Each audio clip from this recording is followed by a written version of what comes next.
Bonsoir, bienvenue pour cette édition. Autonomisation des femmes, autonomisation de l'humanité. Imaginez, toutes les attentions, toutes les énergies se déploient depuis quelques jours autour de ce thème qui marque demain, 8 mars, la journée internationale de la femme. Le Togo, dans ce contexte, a recadré la thématique pour la particulariser par rapport à ses réalités, mais toujours dans une optique de développement, ce qui donne comme thème national autonomisation des femmes pour la prospérité du Togo. L'expression d'une aspiration, celle de voir les femmes togolaises déployer tout leur potentiel pour d'abord s'affranchir elles-mêmes du joug de la dépendance, puis contribuer plus efficacement au développement du pays. Le gouvernement est à l'avant-garde de cette stratégie de valorisation de la femme sur tous les plans. Rachel Aokou. La question du genre est aujourd'hui au cœur de tous les débats. De part et d'autre, on s'active pour relever le niveau de la femme dans la société. Plusieurs activités sont menées pour assurer l'autonomisation de la femme. Le Togo veut miser sur la femme pour atteindre des avancées remarquables sur tous les plans. Il est donc question d'imaginer la prospérité que connaîtra le Togo si toutes les femmes sont émancipées économiquement. Chaque progrès de la femme en matière d'éducation devient un progrès multiplicateur pour les enfants, par exemple. On sait, selon les statistiques, que plus une mère est éduquée, plus elle est en mesure de soutenir l'éducation de son enfant. Et ça, c'est ça la construction d'un meilleur avenir. Nous savons que quand les femmes ont plus de revenus, elles investissent l'essentiel de ces revenus dans le bien-être de leur famille, dans l'éducation, la santé et tous les autres besoins de la famille. Et c'est en faisant cela que la femme permet à la famille de se lever pour pouvoir prospérer. Les actions menées tirent leur source de l'agenda de développement du chef de l'État. Le chef de l'État a un message tout particulier pour les femmes togolaises ce jour, car il a pris la décision de mettre en œuvre dans chacune de nos régions au moins un centre multiservice de promotion de la femme. Cette initiative vient démontrer encore une fois l'engagement du chef de l'État à travailler de manière encore plus intensive à l'autonomisation de la femme, puisque c'est ça qui va nous créer aussi une source additionnelle de prospérité qui bénéficiera à toutes les femmes, mais aussi à tous les hommes et à tous les enfants du Togo. Le gouvernement fait certes des efforts, mais il faut un engagement actif des femmes elles-mêmes pour atteindre cet objectif d'autonomisation. La femme doit chercher ses propres moyens peut-être avant d'attendre de l'aide extérieure. Mais tant qu'elle n'a pas elle-même quelques moyens propres à elle, même si elle a de l'aide de l'extérieur, elle ne pourra pas faire grand-chose.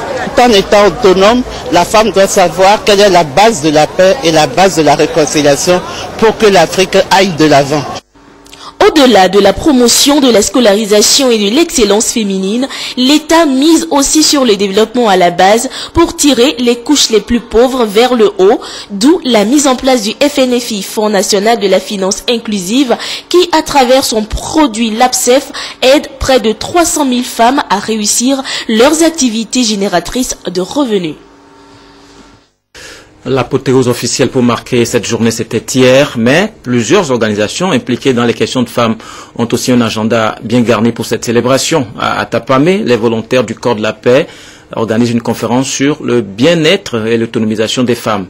Des femmes issues des 5 régions économiques du pays vont se familiariser avec les questions de leadership et de défense de leurs droits.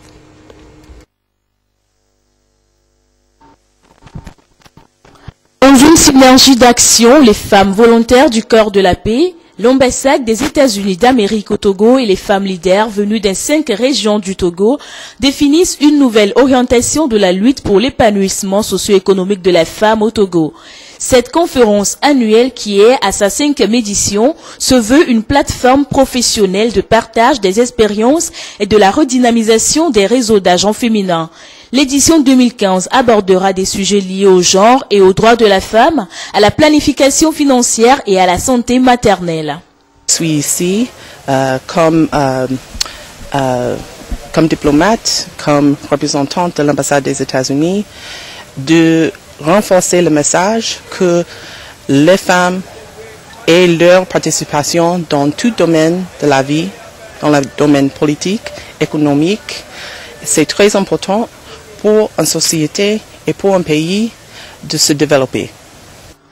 Pour atteindre leur objectif, celui d'autonomiser la femme, le Cœur de la Paix et l'ONG pour un monde meilleur forment une trentaine de femmes à la base qui, à son tour, animera des séances de sensibilisation sur la nécessité de l'autonomisation de la femme. Ces femmes-là sont chargées, une fois dans leur communauté, de faire des restitutions dans des groupes organisés, dans les groupements de femmes et aussi au niveau de la communauté elle-même, pour que cette connaissance-là qu'elles auraient acquise ici soit partagée avec d'autres femmes de leur communauté. Déjà, le 2 mars dernier, les animatrices et les formatrices ont bénéficié d'une journée de renforcement de capacité sur le leadership féminin. Elles se retrouveront le 8 mars prochain pour célébrer la femme togolaise qui, aujourd'hui, a toute sa place dans le processus de développement du pays. La formation est surtout un chemin d'or pour permettre aux femmes de conquérir leur autonomie. C'est ce qui a motivé l'initiative pour le développement du leadership professionnel des femmes à mobiliser de jeunes étudiantes autour du thème « Les premiers défis de la vie professionnelle ». Objectif, donner à ces futurs employés les outils nécessaires devant leur permettre de croire en elles-mêmes et être aguerris pour embrasser leur future carrière avec sérénité. Zira Alpha, Antoinette Romain-Vovor. Le leadership professionnel féminin, facteur de développement. Pour pouvoir jouer pleinement leur rôle, les femmes doivent s'affirmer dans tous les domaines socio-économiques et politiques. Pour la Journée internationale de la femme, l'association Initiative pour le développement du leadership professionnel des femmes, IDLPF, a voulu donner une touche particulière à cette célébration en organisant cette formation au profit des jeunes femmes en quête d'emploi et celles qui sont déjà en activité. Nous avons constaté que le diagnostic était clair. Il existe encore des freins au développement professionnel et à l'épanouissement de la femme au Togo. Nous sommes un certain nombre de femmes qui avons pris l'initiative de nous mettre ensemble pour passer à l'action. Nous travaillons avec des jeunes filles et jeunes dames qui sont en fin de cycle ou qui sont en activité, pour les accompagner afin qu'elles aient l'assurance, la confiance en soi qui est nécessaire pour pouvoir affronter les premiers défis de la vie professionnelle. Cette formation sera un plus à ces femmes pour la réussite de leur vie professionnelle. Un monitoring de jeunes filles sera mis en œuvre, toujours pour faciliter cette insertion professionnelle. L'association IDLPF est une organisation qui œuvre pour le bien-être socio-économique des populations, surtout l'émergence des femmes appelées à concilier la vie professionnelle avec les responsabilités familiales. Des tablettes ont été remises aux gagnantes des questions quiz à cette occasion où la femme est célébrée. Même son de cloche du côté de la Convention des femmes pour unir. La CFU Lomé Commune et Golfe avait rendez-vous ce samedi avec les femmes des localités d'Agoué et de Sogbo-Sito pour des échanges sur la question de l'autonomisation. Augustin Kossi, Clarisse Atikle. Une journée de réflexion et de partage des femmes militantes et sympathisantes de l'Union pour la République Unir pour célébrer la femme togolaise à Sogbo-Sito et dresser le bilan des actions entreprises pour son autonomisation. Pour la Convention des femmes pour unir CFU Lomé Commune et Golfe, l'autonomisation et l'épanouissement de la femme reste l'une des priorités auxquelles le chef de l'État a toujours accordé une attention particulière. Nous nous sommes rendus à Sogbo-Sito aujourd'hui pour rencontrer les femmes des environs d'Agoué à l'occasion de la journée internationale de la femme et pour leur porter le message de cette année, c'est-à-dire le rôle de la femme dans la prospérité de notre pays, le Togo. Que peut faire la femme pour que le Togo aille en avant? Donc nous sommes venus parler de ça, c'est une rencontre, un échange que nous avons voulu effectuer avec elles ce jour. Les valeurs et les idéaux du Parti Unir basés sur la culture de la paix et du développement inclusif ont été également partagés avec les populations.